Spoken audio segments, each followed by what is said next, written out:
various other places. And today's story, oddly enough, you chose the one about Sergeant Kyle and I taking a robotics course, a LEGO robotics course. So I'm filming it here in my LEGO room instead of my shop, because my shop is a mess and my LEGO room is slowly being dismantled for the move. But this one goes back to when I was in college. I think it was my senior year in college, my last year in college. And I was getting my degree in computer science, and so this was an acceptable elective. And Kyle was using his GI Bill, having served 2 tours of duty, to take whatever classes he felt like taking. I think he went for general studies, so he just took classes for fun. And I don't remember how we found out about this, whether he found out about it or somebody told me about it. I don't remember how we found out about it. But we found this class that was an ITED class, an Industrial Technology Education class. Basically, Future Shop Teachers of America class. And it was open to anybody, so but it had very limited space. But we managed to get in. And the class was supposed to be about how to learn to teach robotics. So you could then go forward and teach high school kids or elementary school kids or whatever how to do the LEGO Mindstorm stuff. But what the class was, in practical terms, was us building and playing with robots. There were 3 major competitions that were basically the tests for the class, and your grade wasn't based on how well you performed in the competition, but rather just whether your robot functioned at all. The very first competition was a tug of war. You were given a bin full of Legos, which was the full set. It had all the Mindstorm motors and the brick and all the sensors and wheels and all of that. But we were told we could use any official Lego product. And this is where the teacher went wrong. The rest of the class were not nearly as well as us, as Kyle and I. By that point, we'd known each other for a decade. We'd fought many wars together. We had done all manner of arms races, and that's what we saw this as. And so we threw ourselves into this the same way we threw ourselves into everything else. We went to absolutely crush the enemy, because that's how we thought. And so when she said that we could use any Lego part, we took her on that. And there was a whole cabinet of older stuff. This was the new generation Mindstorm was what we were working with, but they had a lot of the older stuff, the old 9-volt motors, the old larger battery packs.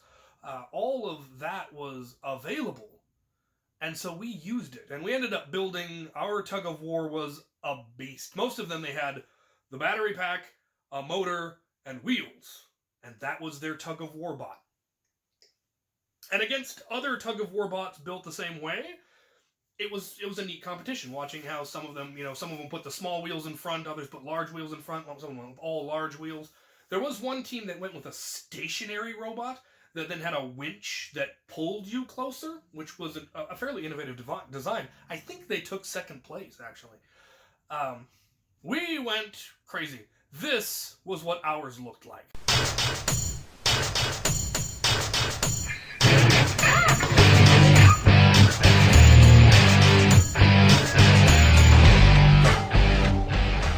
Now, the plating was actually my parts from home, because, again, any official Lego part.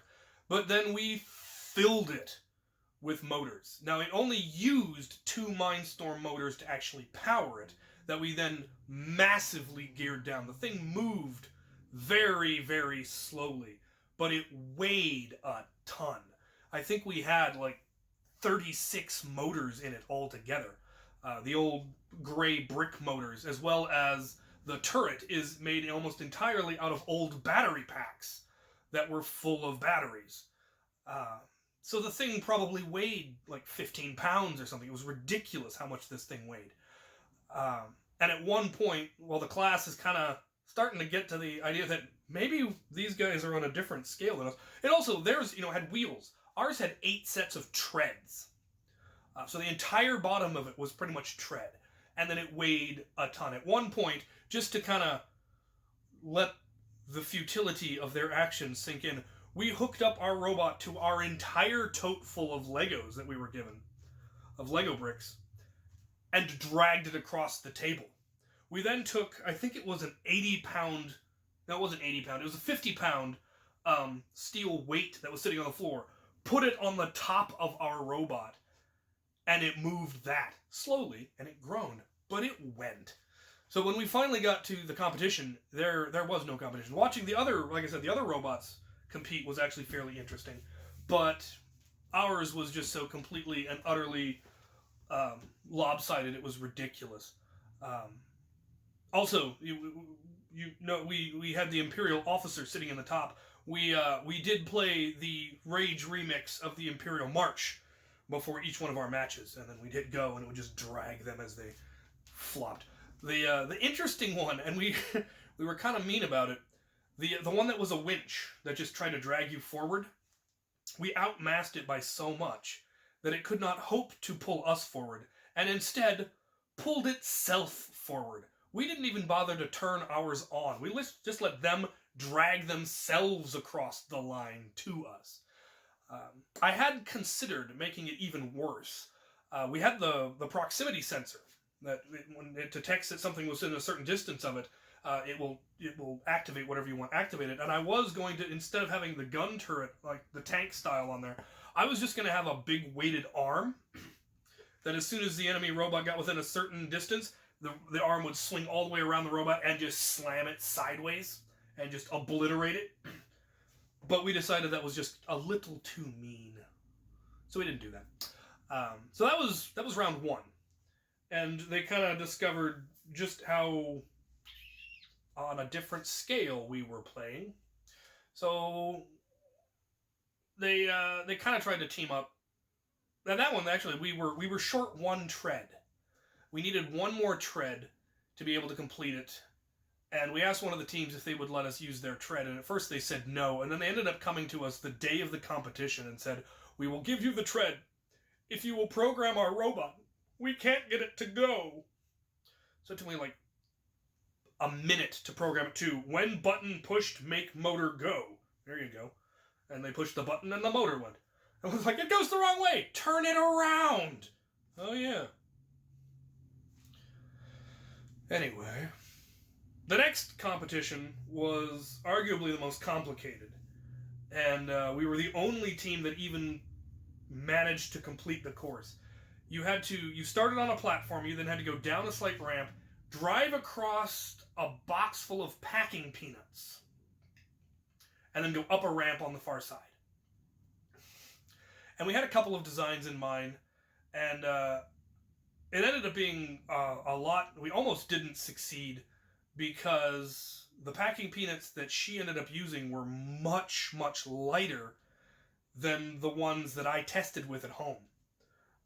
And the ramp was a lot steeper. Luckily, our design managed to make it through. One of the requirements on this one was that the robot had to be smaller than 8.5 by 11, a sheet of paper. It had the footprint looking down at it had to fit within that size. And we weren't able to even look at the obstacle course beforehand, so we couldn't test on the actual track, which was a serious problem because most people's designs, if they had known what the track was actually going to look like, they would have designed theirs very, very differently. We would have designed ours exactly the same. What we did is we built an enormous wheel that was 8.5 by 11, just one enormous wheel made out of the frame and as light as we possibly could, and then we used the rubber parts that we could, wheel, tires, treads, whatever we could, to create tread on it so it would have traction to be able to get up out of the pit. And we made it as big as we could and had enough of a lattice work in the wheel so that it would roll across the top of the packing peanuts. They couldn't fit inside it, and it would make it across. And then we had a tail that deployed, essentially. So when you hit go, first the tail deployed out the back, and then the wheel went to go. And the tail was to keep the wheel from just spinning in place. It was to create resistance. And we made it run fairly quick. I don't... If we'd had more times to test it, I don't know if maybe going a little bit slower would have actually made it go easier. I don't know if we would have made it up the ramp on the far side if we'd been going slower. As it was, when we hit go, it pretty much just shot across the track, went down, bounced off the packing peanuts, and then managed to scramble its way up on the far side. I think you got 3 tries, and we made it on the 2nd try. It might have actually been the 3rd try. But we were the only team that even got close. The rest of them just dug into the packing peanuts and just disappeared into the box, or didn't go anywhere at all. So at this point, they decided that Kyle and I were too good of a team, and rather than trying to do better, they were going to demand that the teams got remade. First, everyone had picked their teams, and these were all guys that were friends. They were all part of the ITED program. They were all future shop teachers. And they knew each other, and they knew the teacher, and the teacher was clearly long-suffering dealing with these guys, and seemed to like us as a breath of fresh air, and simply destroying these guys. Then we got to the last competition. Well, like I said, they tried to break up our team, so they randomly drew new teams, and we randomly ended up on the same team. So that worked out well. So their teams all got scrambled, and ours stayed the same, and we just kept going, suck it. And so for the last competition, we actually went to the teacher and said, look, you need to give us some more rules, because otherwise we're going to get even more devious, and we're going to make the little ITED boys cry. And she said, please do. They deserve it. Show no mercy. Destroy them. Like, okay, we're going to be mean. You're like, yes. Okay. So the last one was kind of a NASCAR sort of thing. So there was a track, an oblong track, oval table, or square table, rectangular table, and then a rectangular divider in the middle. And you had to design a robot that would go around the track by itself. So it had to be programmed to go forward, turn, go forward, turn, go forward, turn. However you designed it to go. It had to go around the track, and it was how many times you could go around the track in a set amount of time. And there were a couple of ways that you could do it. She didn't actually say that we couldn't use the line following robot. One of the earliest robots we built in the class, it was in the book, it was one of the ones that they recommended, is they had the light sensor, and you could just draw a line on the track and just have the robot follow the line. But it tended to be pretty slow, because it kind of wiggled back and forth as it would find the line, and as soon as it didn't find the line anymore, it would turn back. And so instead of just following the line directly, it was teetering back and forth as it went across, and the act of turning back and forth caused it to go forward. And we considered that, but we decided we didn't want to. We weren't sure that it would even work, because we weren't sure if we were allowed to draw a line on the table. We also considered using the proximity sensor to detect the barrier or to detect the edge of the table. But ultimately we decided to go with a much more low-tech solution. But this is where we got devious.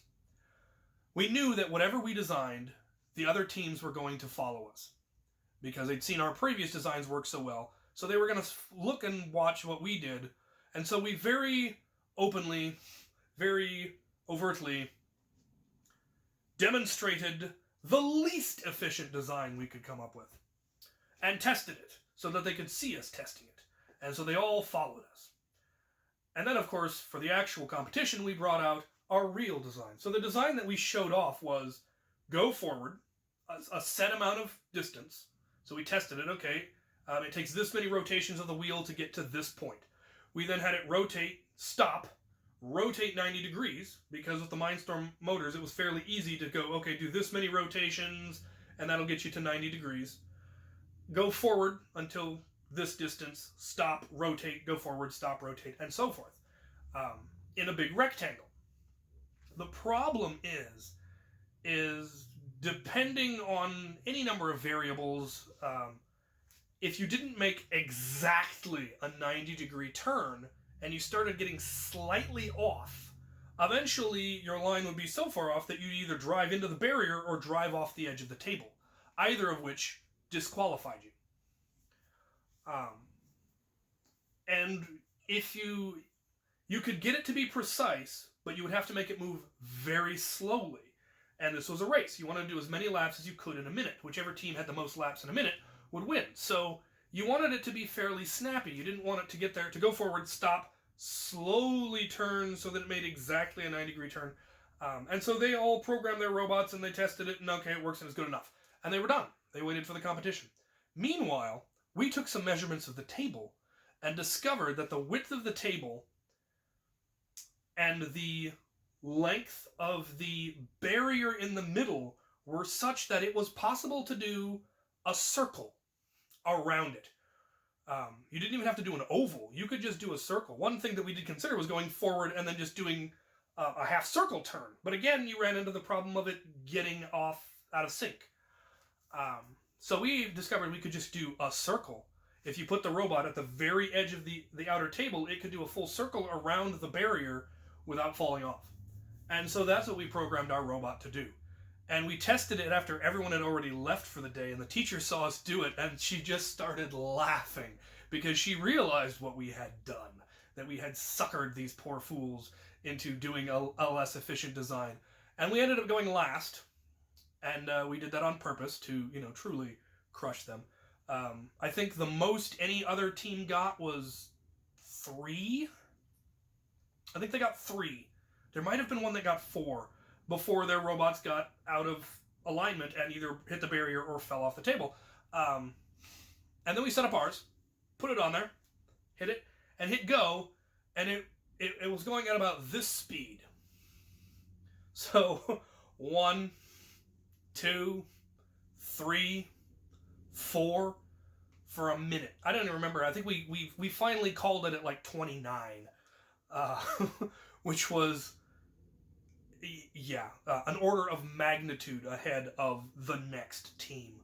And it was so much fun.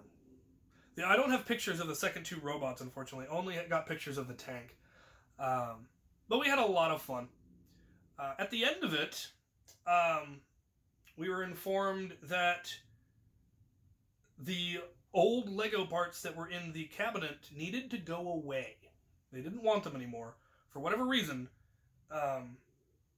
they were fair game. So I took them. Pretty much all of them. I have so many 9-volt motors now. So many battery packs. Got so many gears and stuff out of that. It was fantastic. We were required at the end of the class to go through and make sure that our kit, the official Mindstorms kit, had the exact parts it was supposed to have. All of the identical. You had to go. They had the little book that had, okay, you should have exactly these parts and no other parts. And so we each completed our kit, and whatever was left over needed to go away because for whatever certification or whatever the class had, you needed to only be using exactly what you were supposed to be using to teach wherever you were going, because everyone would have this exact same kit because it was the standard kit. So they decided to get rid of everything else because it was taking up space, and so I got it all. It was fantastic. That's where these came from. The motors that I built, the afterburner for that Lego blaster, those came from that. Yeah, there we go. Yeah, my Lego afterburner thing was built using motors and battery packs that I got from there. So that was a really, really cool class, and I really, really enjoyed it. Yeah, I did then go on to buy a Mindstorms kit. I needed one, and I haven't used it yet. I do know what I plan to build with it eventually. And I think the technology the Lego technology has now finally reached a point where I might be able to with the right parts. It's one of those projects that I've been working on since I was a freshman in high school. So 2 decades now? Good Lord. I'm old. And I finally have the resources to be able to build it. I'll show off that one at some point. It's a really fun build. And mechanically, it's much more complicated than anything I've ever tried to design before. And I really want to hopefully be able to do that again. I'm hoping in the new place, there will be an area in my Lego area that can be dedicated to that project. I think there will be a good spot for that. And I'll be able to set it up and have it be the engineering station for that particular one. So stay tuned for those videos when I start getting the Lego room set up. For those of you interested, the castle has been completely packed. Those are all the sets that I've been sent that I haven't gotten around to building, which is ridiculous. I really need to get caught up on my Lego builds. I haven't posted until like January or something. It's ridiculous. Pirate ships. I don't know how I'm going to pack the pirate ships.